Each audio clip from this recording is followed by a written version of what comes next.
Welcome to a Foxy Tech Tips tutorial on viewing and managing your subscriptions on PlayStation 5.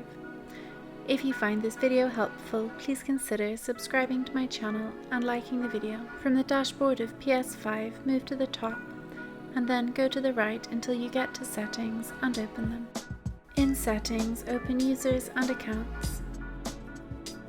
Select Account and then select Payments and Subscriptions.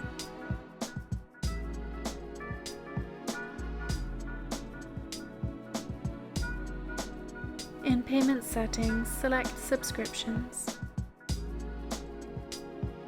This will show a list of both active and expired subscriptions on your PlayStation account. Click on one to get more information about the subscription, such as the start date and end date, whether the subscription is active, and options to cancel the subscription and change the plan.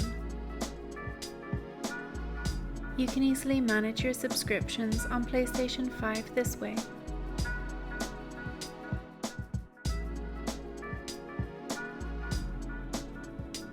And that draws an end to this tutorial. Please like the video if you found it helpful and subscribe to Foxy Tech Tips for more PS5 tips and tricks.